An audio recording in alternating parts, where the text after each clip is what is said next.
you will prevail. The reason I know you'll prevail is because so many others have done it before you. The long arc of history tells us we have every reason to be hopeful. So be hopeful. There is an interesting trend I've noticed.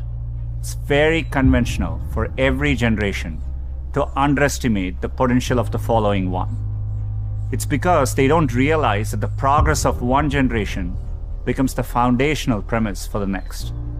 And it takes a new set of people to come along and realize all the possibilities. I grew up without much access to technology. We didn't get our first telephone till I was 10. I didn't have regular access to a computer until I came to America for graduate school. My father spent the equivalent of a year's salary on my plane ticket to the US so I could attend Stanford. It was my first time ever on a plane. But when I eventually landed in California, things weren't as I had imagined.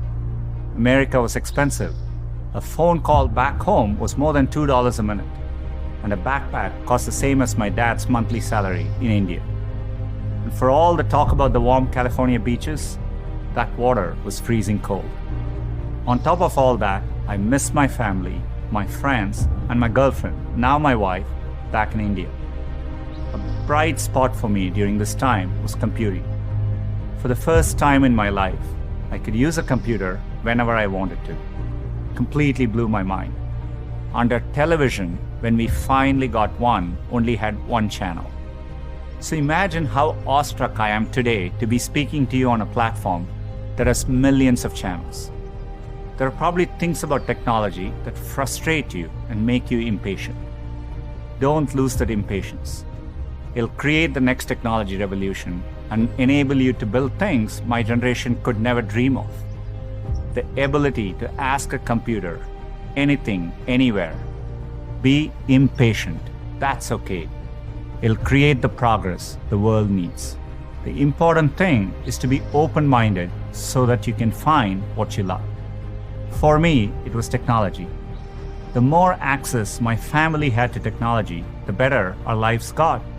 So when I graduated, I knew I wanted to do something to bring technology to as many others as possible.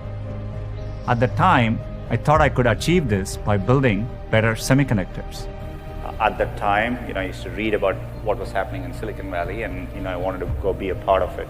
And at that same moment, the internet was literally being built all around me.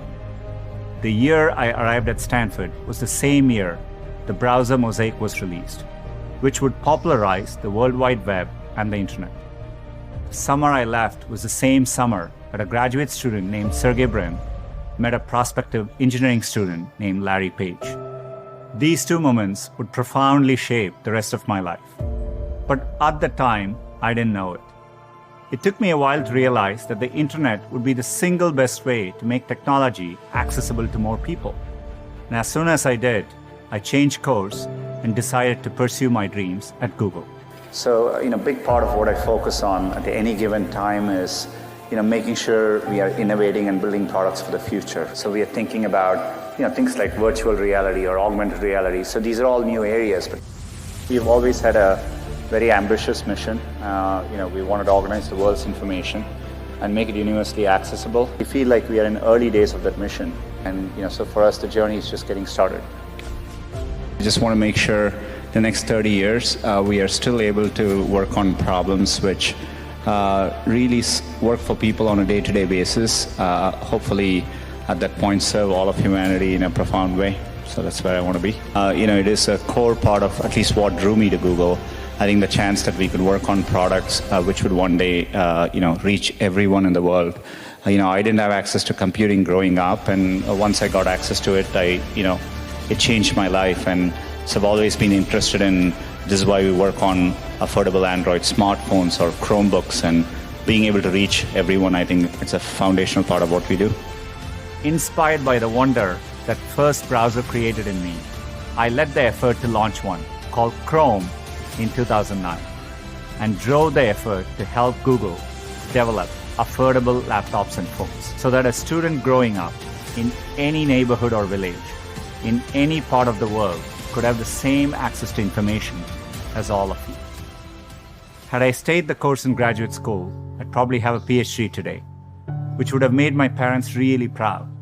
But I might have missed the opportunity to bring the benefits of technology to so many others. And I certainly wouldn't be standing here speaking to you as Google's CEO.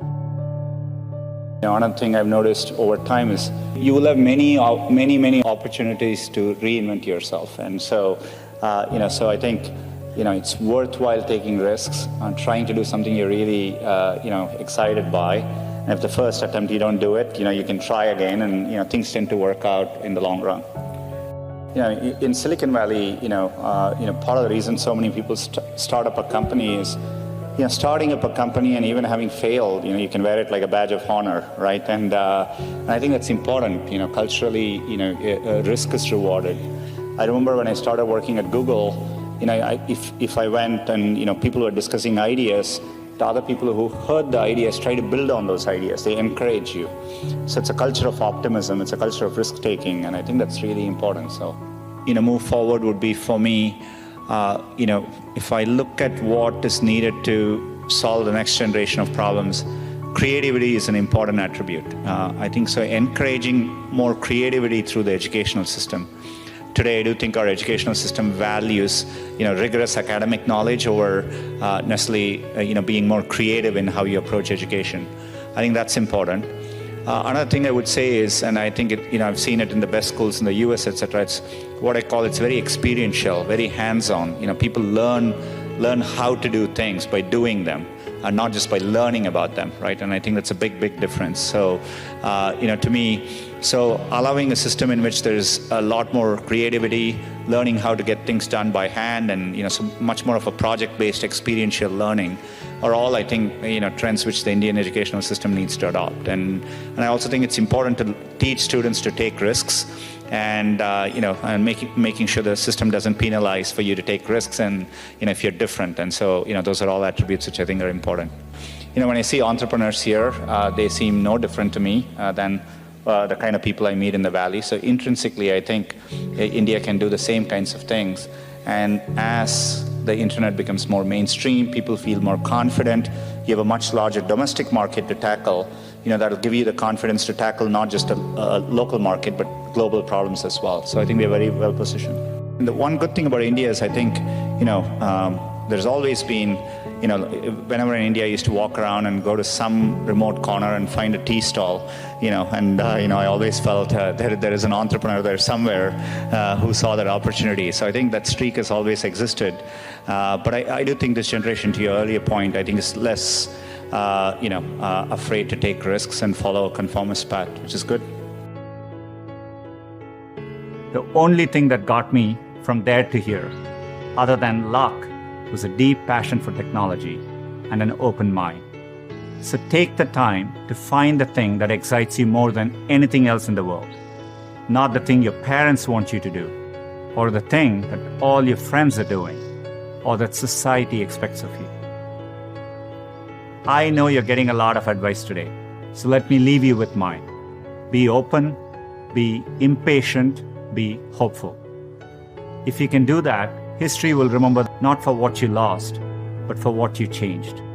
You have the chance to change everything. I'm optimistic you will. Thank you.